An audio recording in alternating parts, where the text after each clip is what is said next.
You have to decide that. ये विषय जितनी गंभीरता से हम मनन करेंगे, हमारे जीवन की शिकायतें समाप्त होनी शुरू हो जाएंगी। शिकायत इससे, शिकायत उससे, शिकायत इससे, ना जाने किस किस से शिकायत वास्तु से, ना जाने किस किस से शिकायत हम करते हैं। भूल जाते हैं हम, भाई तुम भगवान हो, तुम्हारे भीतर ही ईश्वर है, तुम्हारे भीतर उसका अंश है, और तुम्हारे किए बिना कुछ होने वाला नहीं है। बाहर से कभी कुछ नहीं आया किसी के पास, जिसके पास भी जो आया उसके भीतर से आया। जो बाहर का सहकारिता सहयोग है वो भी तुम्हारे भीतर से आई। अचानक इस सृष्टि में कुछ नहीं होता। इस सृष्टि में अचानक होने वाली एक ही घटना है, मूर्खता। जिसे तुम अचानक समझते हो उसके पीछे के क्रम और संवाद तुम्हें ज्ञात नहीं है। प्रेरक तुम ही हो, निर्माता तुम ही हो, जनक तुम ही हो, सृजेता तुम ही हो। यह श्लोक गूंज गूंज के बोल रहा है, मुखर होके बोल रहा है कि सृजेता तुम ही हो, जनक तुम ही हो, तुम ही स्रोत हो। पहचानो, तुम निर्णय करो कि मैं कैसे तुम्हारी आकर के पूजा करूं। तुम निर्णय करो कि कैसा भाग्य लिखा जाए, किस प्रकार के लोग तुम्हें मिले, कैसा वातावरण तुम्हें प्राप्त हो, किस प्रकार के आने वाले भविष्य में तुम्हारी संभावनाएं हो, तुम तय करो।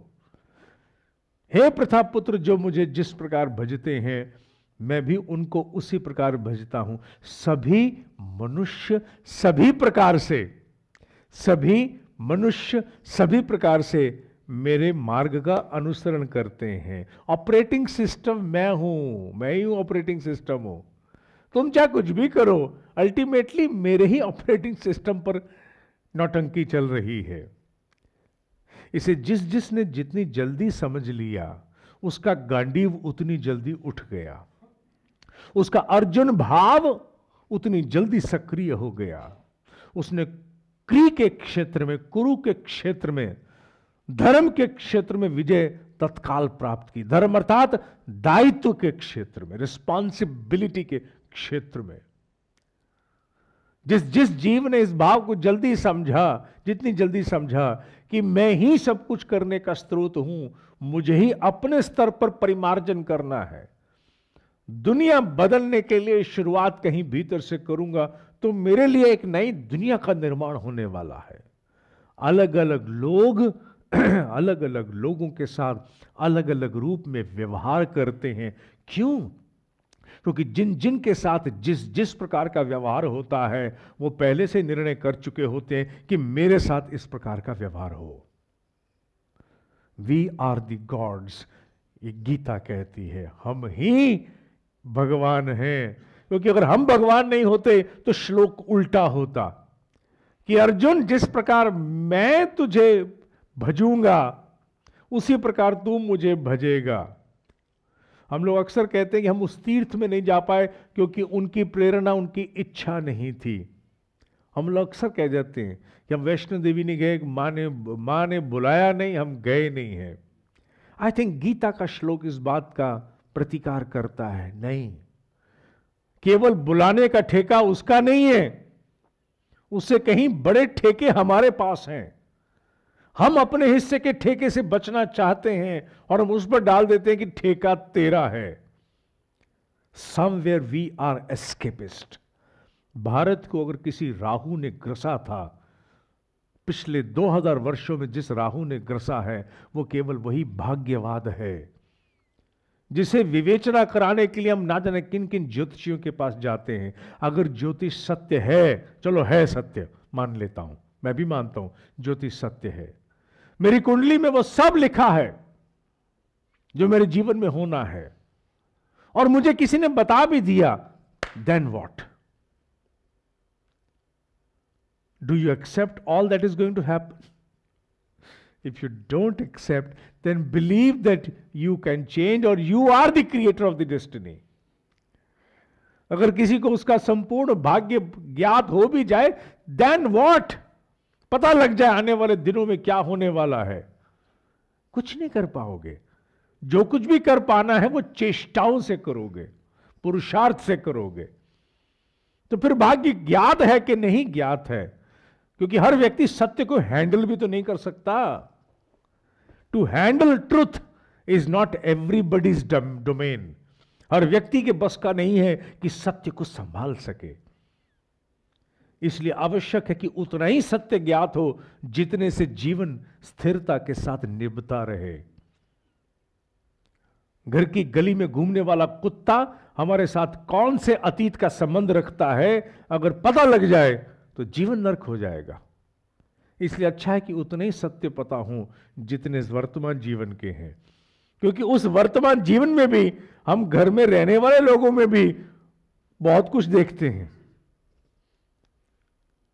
इस श्लोक का मर्म हम सबके भीतर गहराई में स्थापित हो, यह मेरी ईश्वर के प्रति याचना है। हम और गहरे रूपों में इस बात को समझ पाएं और गहरे रूपों में जान पाएं कि मेरे विचार, मेरी भावनाएं, मेरी कल्पनाएं ये निर्णय करेंगी कि ईश्वर की क्षमता मेरे सामने कैसी आए।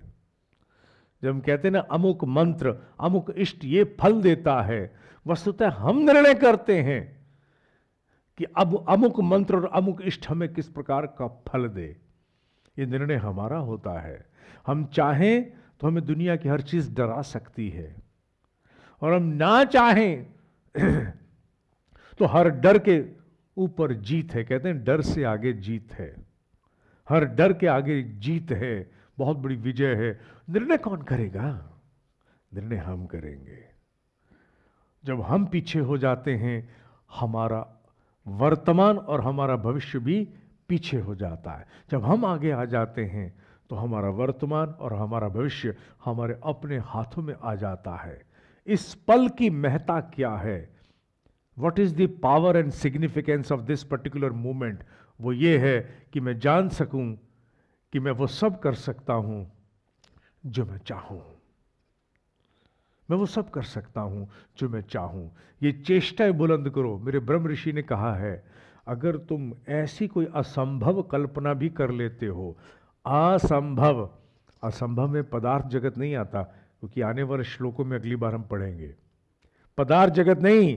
अगर कुछ असंभव भी सोच लेते हो, माने सोच लेते हो कि मैं यहां से अनेकों लाख वर्ष की दूरी पर किसी अन्य ग्रह पर जन्म ले लूं, तो उन्होंने कहा अगर तुम सोच लेते हो और गहरी टीस के साथ सोचते हो, तो निश्चित मानो अगला अथवा आने वाला कोई एक अगला जन्म तुम्हारा वही होगा। क्यों? क्योंकि तुम निर्णायक हो, तुमने निर्णय करना है। जिस दिन ये जितने अंशों में समझ जाओगे, उतने अंशों में you will take ownership of your life, you will take responsibility of your failure and your success. If you want to take the ownership of your life, ownership of your destiny, ownership of your business, your social relationship, then you must understand that you are the God, you are the creator. और फिर सबसे बड़ा परिवर्तन अगर अपने आसपास करना है तो कहां होगा शुरू? यही होगा शुरू। क्योंकि जिस प्रकार ये यथा माम प्रपद्यन्ते, हे प्रथा पुत्र, जो मुझे जिस प्रकार भजता है, नेटवर्किंग में, सोशल रिलेशनशिप में, फैमिली रिलेशनशिप में, बिजनेस रिलेशनशिप में, जिस प्रकार मुझे भजता है उसी प्रकार मैं उसको भजता हूं। The way you seek me, I approach towards you in accordance to that. तुम निर्णय करोगे अर्जुन, हर काल में चॉइस तुम्हारी है कि कृष्ण किस रूप में तुम्हारे सामने उपस्थित हो। Decision is yours, yours and yours. आज के श्लोक के लिए केवल इतना ही। ओम शांति शांति शांति।